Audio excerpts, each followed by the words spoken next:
paz, meus irmãos. Continuando aqui o nosso estudo, cortou a última gravação, eu estarei parando do ponto em que havia cortado. Nós temos que ter um argumento também que é o seguinte, referente à questão da humanidade de Cristo, né? Se Deus foi homem, então ele não foi o quê? A causa primeira, nem o ser necessário. Ele teria passado por uma contingência. Então destrói todo tipo de distinção entre o Criador e a criatura e a base do monoteísmo bíblico. Então, se nós acreditarmos como eles estão falando, o monoteísmo estaria corrompido e restaria o politeísmo. E entra em confronto também com a tradição ortodoxa cristã, porque a ortodoxia cristã afirma que Deus ele é increator, que é não criado, e comensurável, ou seja, Deus ele é autoexistente. Até os credos ecumênicos por exemplo, o credo de Seno de 321, 381, ele afirma que Deus de Deus, luz de Deus, Deus de verdadeiro Deus, gerado, não feito, da mesma essência com o Pai. Então responde diretamente qualquer ideia de que o Pai foi criado ou evoluiu. A posição criacionista, né, que Deus foi criado, nega a doutrina das tarefas divinas bem definidas no concílio. Então, Deus, meus irmãos, é a causa primeira e fundamentada de tudo. E se nós crermos que Deus passou a ser divino por uma progressão, então o monoteísmo se torna politeísmo, como eu havia falado. Né? Por delegação, nós temos, né, uma cadeia de deuses possíveis e a transcendência e a autoridade de Deus ficam relativizadas. Passaria a ser uma moralidade entre os deuses. Então, assim, é totalmente contraditório ser cristão e apoiar o ponto de vista daqui dentro da interpretação dos Mormons, que Deus foi evoluindo, que é uma revelação, que é algo progressivo, tá bom? E existem vários danos que não precisamos nem elencar esses danos aqui, tá? Uma das coisas que fica realmente também evidente nos Mormons é que o politeísmo velado que se tem, né? Que existem muitos deuses. Qual é que é a doutrina que eles falam sobre isso? É o segundo ponto. Que a visão mormon tradicional, ela aceita o termo Deus para Pai, mas também admite a existência de outros deuses no plural, resultando numa cosmologia em que as divindades são numerosas. Cada reino, galáxia, né, ou mundo pode ter o seu Deus exaltado.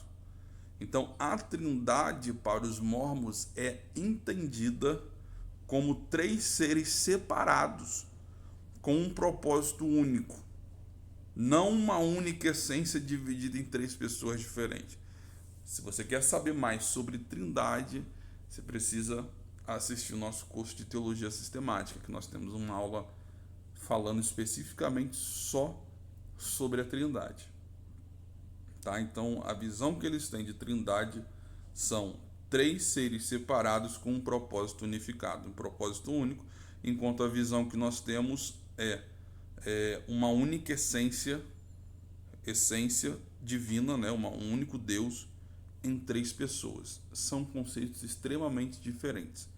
E nessa aula nós não conseguimos trazer com o devido grau de importância, então é necessário que volte à aula da Trindade.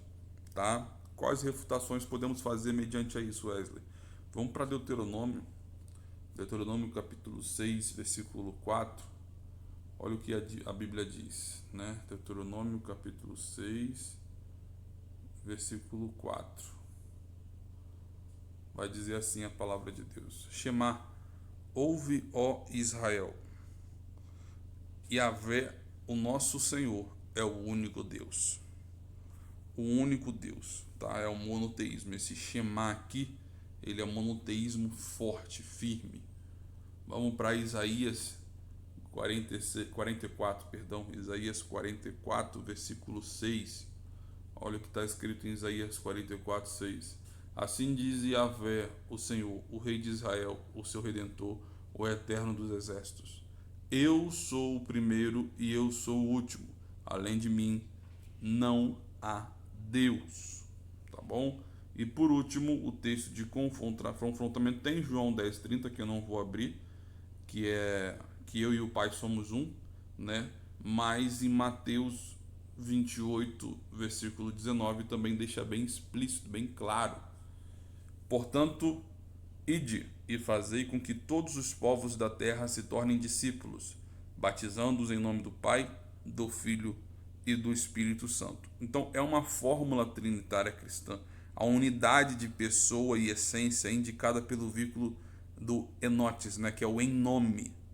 Então, a tradição patrística também, ela identifica essa tríade. Até a tradição patrística, que foi os começos, né, os patrícios, no começo da era de interpretação bíblica, ela vai identificar esses três, no caso, perdão, em nome, né? Esses três falam em nome, que tem o mesmo peso, sendo o mesmo Deus dividido em três pessoas diferentes, né? O que vai dizer a tradição cristã referente a isso? Que os credos antigos, eles resolveram, né, as controvérsias, afirmando que um só Deus em três pessoas.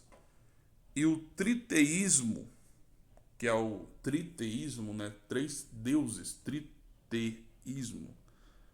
Por isso, teologia, estudo sobre Deus, então teísmo, né, triteísmo, que é o estudo, que são a crença em três deuses, foi rejeitado desde o Concílio de Nicéia como herege. Então, a Trindade é um mistério da revelação de Deus e não um politeísmo, né? Até porque se há muitos deuses, quem é o Senhor o último? Quem seria o último?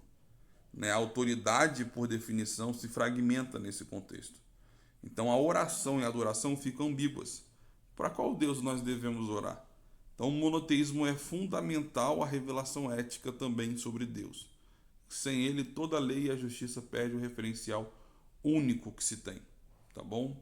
Para a gente validar também esse contexto. Outro contexto, Jesus é um Deus criado e irmão espiritual de Lúcifer. Olha que coisa que os mormons falam, né? Que Jesus é um Deus criado e Jesus é o irmão espiritual de Lúcifer, né? Dentro dos mormons tem correntes, pensamentos que apresentam Cristo como um ente querido, como se fosse, entre aspas, né, bem entre aspas mesmo, um filho de Deus, no sentido de filiação criada.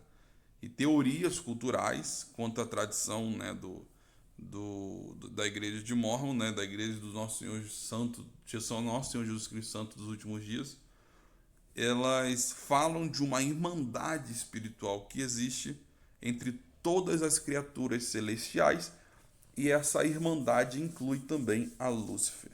Nós temos refutações claras na Bíblia, né, que fala sobre isso. João 1 ao 3, a gente já cansou de repetir aqui. Vale a pena sempre visitar. Perdão. Vale a pena sempre visitar para falar sobre a deidade de Cristo, tá? Vai dizer, né, que todas as coisas foram feitas por ele. Nada do que foi feito se fez sem ele. Então revela a ideia de Deus, de Cristo criado. Colossenses 1, do 15 ao 17, também vai dizer que Cristo é a imagem do Deus invisível, o primogênito de toda a criação. Por ele foram criadas todas as coisas. Ou seja, não criado, mas ele foi o agente da criação. Hebreus 1:2, por quem também constituiu os séculos. Cristo, ele governa sobre tudo, não é subordinado à criação. Então, desde a antiguidade também é entendido que a eterna geração do Filho, que Cristo é Deus, Cristo é eterno. E não tem nada a ver com Satanás, com Lúcifer, que foi criado por Deus. Eles tentam colocar Lúcifer e Cristo no mesmo peso de criação. Só que Lúcifer foi criado, ele realmente foi criado. E Jesus Cristo não foi criado. Jesus Cristo é Deus. Se Jesus é criado, ele não é digno de toda a adoração absoluta que nós oferecemos a ele. A mediação, né, de sua obra redentora fica comprometida, porque um criado ele não salva eficientemente de Deus. Então, a vitória de Cristo sobre o pecado e a morte perde a autoridade suprema. Como é que um criado poderia anular o poder do Pai? Então, não tem muito o que a gente retomar também nesse assunto sobre a pessoa de Cristo. Nós conseguimos entender que ele é Deus e damos as bases necessárias para isso. Quarto ponto, Wesley. Eles colocam o livro dos Mormons como uma escritura revelada superior até do que a Bíblia.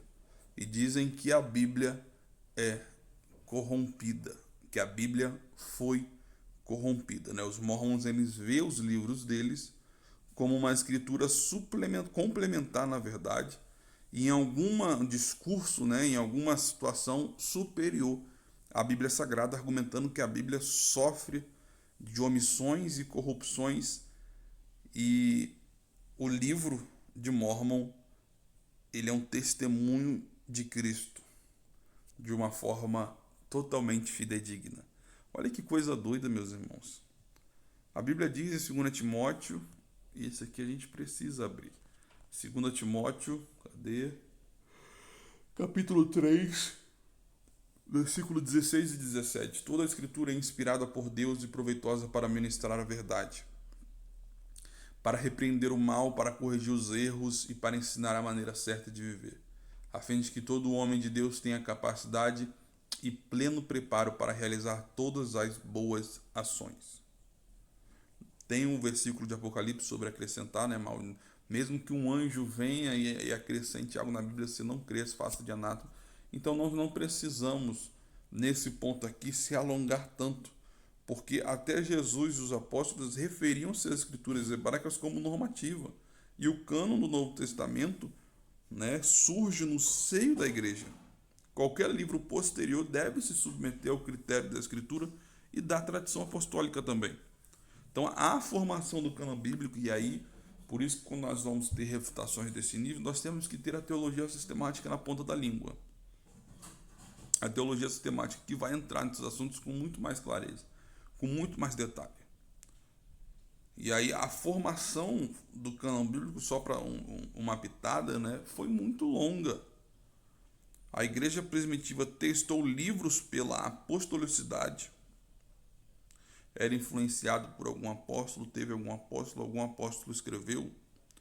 Ortodoxia, ou seja, era condizente com o ensino que os apóstolos, o ensino apostólico que os apóstolos passavam da pessoa de Cristo, e o uso da liturgia também. Então, o livro de Mormon surgiu no século XIX, com reivindicação de revelação privada, diferente do critério apostólico antigo para que a nossa Bíblia fosse formada. Então, o que nós temos aqui é só um instante que saiu aqui, voltando. Tá gravando aqui ainda, né? Tá gravando. Então, o que nós temos aqui é a Bíblia, ela explicando por si só, né? Porque se a Bíblia fosse corrupta, se a Bíblia for corrupta, a confiança no testemunho histórico de Israel e da igreja primitiva desmorona todinho e, consequentemente, desmorona toda a base do cristianismo. Então, a autoridade final na revelação privada moderna, se mudar isso, se tiver algum erro bíblico, você pode destruir todo o cristianismo por causa disso. Então, o que eles estão dizendo? Eles são contra o cristianismo. Tão hereges que são, até nisso eles são contra. Do cristianismo e atacar para tentar desmoralizar, mas graças a Deus, já contei esse testemunho várias vezes, que é os testemunhos dos manuscritos ali do Mar Morto, do deserto, e depois você olha em algumas aulas que eu já repeti ele. mas Deus ele nos cada vez confirma a sua palavra. E nós cremos que a Bíblia ela é a palavra de Deus, aberta, fechada, do começo ao fim. Não tem uma palavra na Bíblia que foi fruto de adição humana, que foi fruto de inspiração humana. Foi fruto da inspiração de Deus. Tá bom? Outro ponto. Negação da justificação somente pela fé. Eles acreditam que a salvação também é pelas obras, que a salvação também é pelos ritos, né? O sistema dos mormons enfatiza a fé em Cristo, mas acrescenta exigências rituais, como batismos no templo, selamentos, obras vicárias, como necessárias para a exaltação final. Então isso pode coexistir com uma ênfase evangelística? Claro que pode. Mas a prática, né, colocar obras e ordenanças como um meio para ser salvo, como um meio somente através dela que vai ser salvo ou que ela pode fazer perder a salvação, isso é heresia. Isso é totalmente antibíblico. E aí nós vamos para os textos de refutação. Efésios capítulo 2, versículo 8 e o versículo 9 vai dizer o quê? Porquanto pela graça sois salvos, por meio da fé, e isto não vem de vós, é dom de Deus. Não vem por intermédio das obras, a fim de que ninguém venha se orgulhar por esse motivo. Vamos para Romanos 3, do 24 ao 28. Romanos capítulo 3, versículo 24 ao 28 vai dizer assim: sendo justificados gratuitamente por sua graça, mediante a redenção que há em Cristo Jesus. Deus o ofereceu como sacrifício para apropriação por meio da fé pelo seu sangue, proclamando a evidência da sua justiça por sua misericórdia, havia deixado impunes os pecados anteriormente cometidos, mas no presente século demonstrou a sua justiça, presta atenção, a fim de ser justo e justificador daquele que deposita toda a sua fé em Jesus. Onde está, pois, a razão para tanto orgulho? Foi completamente excluído. Por qual lei? Das obras? Não, ao contrário, pela lei da fé. Concluímos, portanto, que o ser humano é justificado pela fé, independentemente da obediência à lei. A fé é superior que a lei. A fé é superior que a lei, né? Gálatas 2,16 também vai dizer: sabemos que o homem não é justificado pelas obras da lei, senão pela fé em Cristo Jesus. Então, desde a reforma protestante, um dos solas, um dos quintos, né, é o sola fide, sola fide, sola fide, que é o somente a fé. Foi central. A igreja histórica sempre distinguiu entre justificação, que era imputada pela fé, e santificação, que é a obra de Deus que se manifesta em obras. Então, misturar a salvação com obras rituais reintroduz o legalismo. Então, se a salvação depende de obras sacramentais humanas, então a cruz ela vai perder a sua suficiência. Torna difícil garantir certeza de salvação, porque a salvação ela passa a depender da performance do homem, de rituais, de hierarquias institucionais. Eu estou colocando um preço para a salvação, e a salvação já deu o preço dela, que foi o sangue de Cristo. Nós somos salvos pela fé em Cristo Jesus, ponto. Não é por ritos que fazemos. Nós não se santificamos para se salvar. Nós somos salvos e por isso nós iremos se santificar. A santificação não é o processo que a pessoa tem para estar salvo. É o processo do salvo, como evidência de salvo, ele vai se santificar. Ele é um processo depois de Deus retirar a pessoa da lama, depois de Deus retirar e introduzir ela no reino celestial. Então isso gera ansiedade espiritual, se você tira isso e atrelar a esse tipo de coisa. Escravidão ritual. Então é crente que podem ser empurrados a uma busca obsessiva por obras, trazendo para o nosso contexto mais pentecostal assembleiano. Campanha, campanha, campanha, a pessoa chega, vai ficar para a campanha, sai, ela está dentro de campanha. Então isso ocorre divisões familiares dentro disso, né? Casamentos, status sociais condicionados a essa prática e manipulação institucional, que é a obediência prática da igreja substituindo o relacionamento transformador com a pessoa de Cristo Jesus. Então nós temos que expor, quando se deparamos com isso, a suficiência da cruz de Cristo e a liberdade que a graça nos dá. Então mostra os frutos das obras como prova de fé, e não como um meio de aquisição da salvação, mas é o meio pós-salvação, como é a obra que ela tem para ser revelada. Então a gente pode refletir bastante sobre isso. Qual outro ponto que fazem Wesley? Batismo pelos mortos também. Você acredita?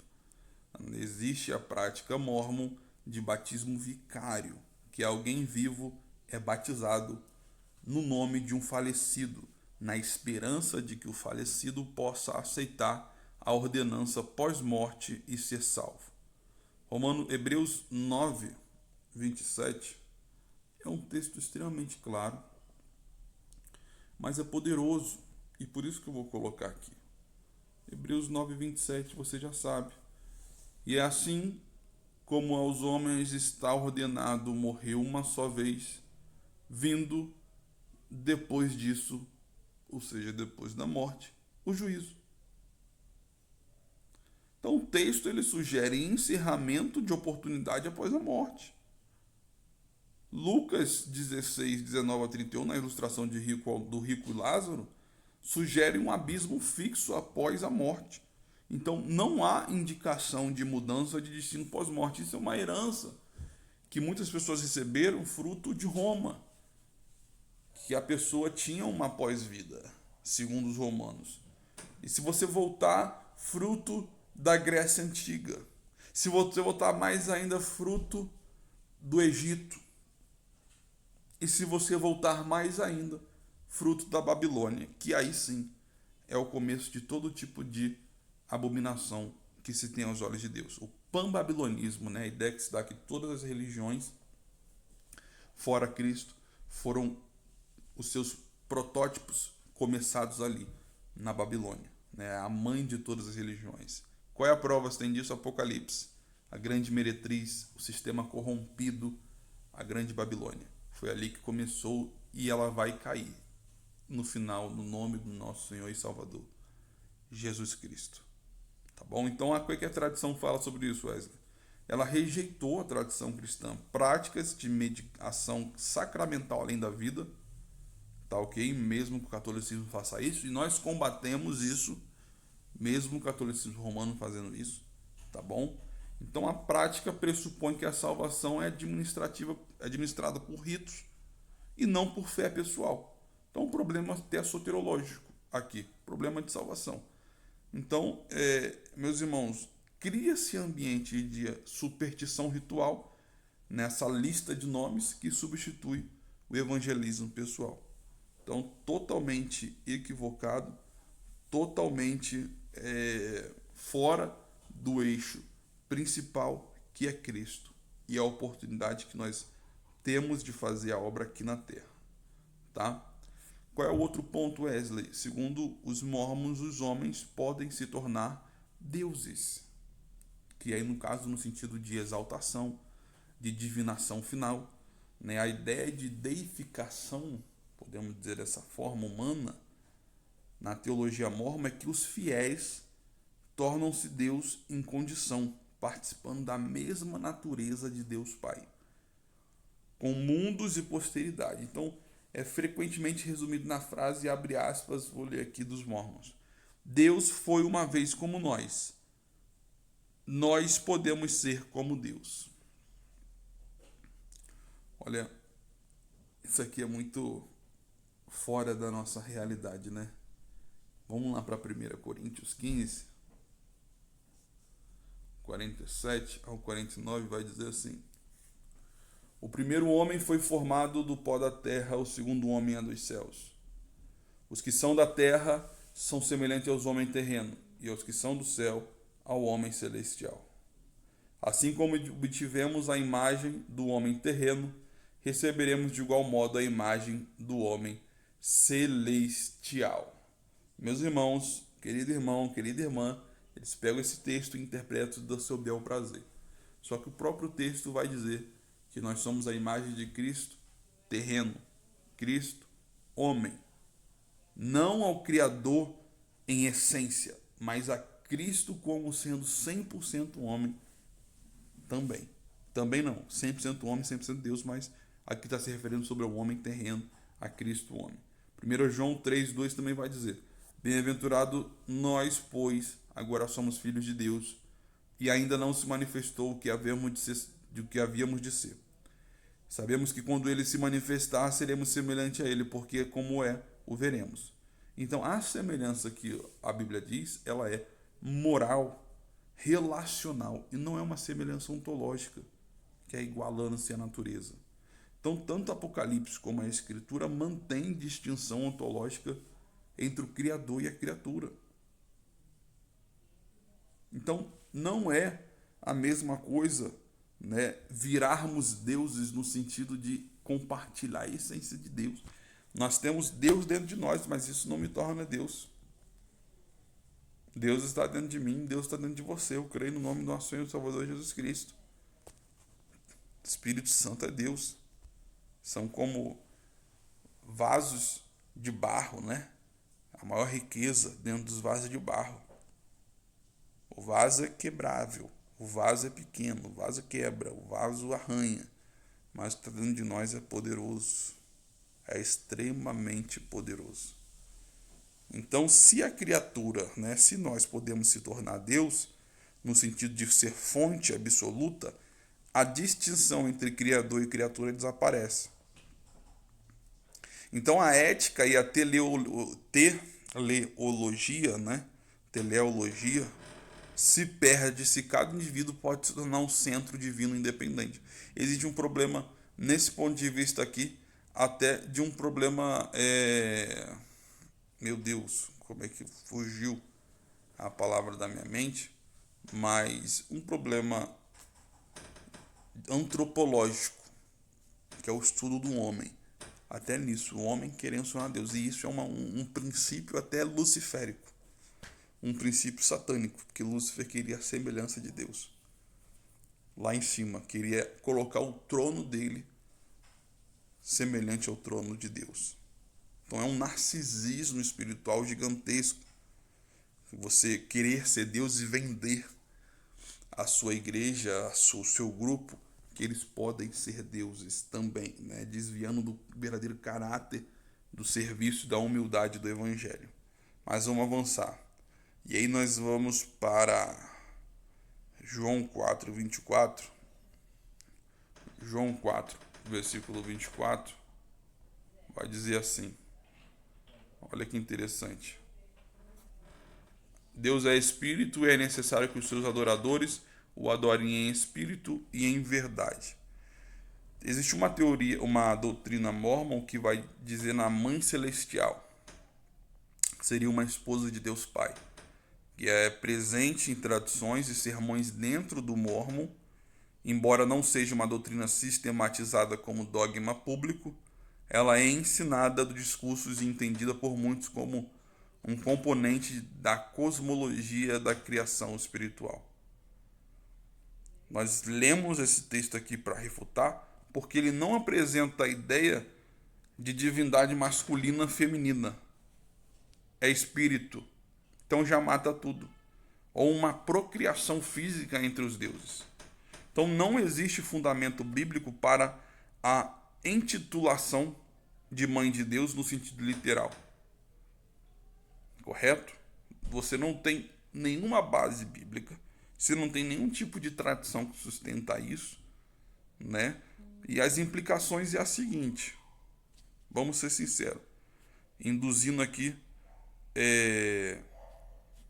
o dualismo, né? O dualismo divino. aproxima-se o sistema de cultos pagãos da antiguidade, que é a deusa mãe e o herói pai, né?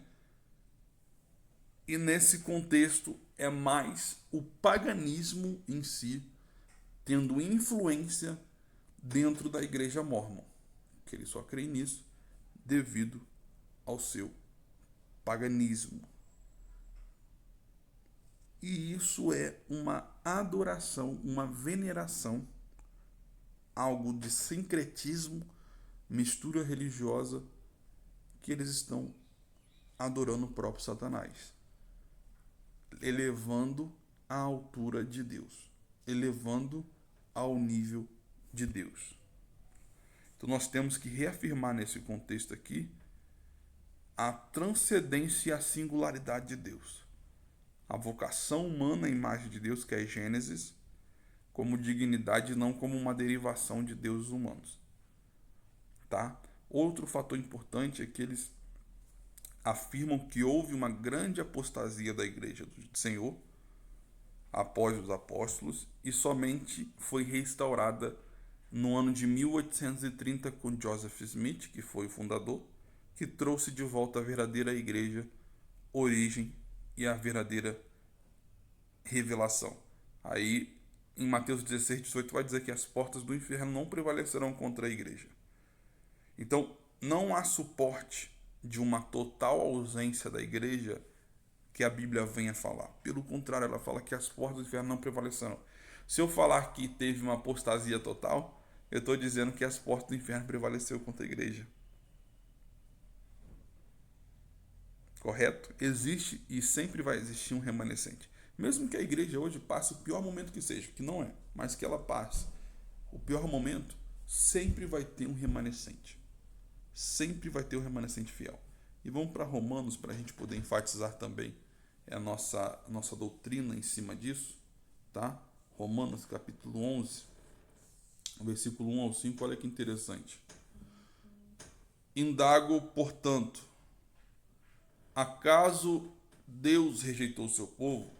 De forma nenhuma. Ora, eu mesmo sou israelita, descendente de Abraão, da tribo de Benjamim. Deus não desprezou o seu povo, o qual de antemão conheceu.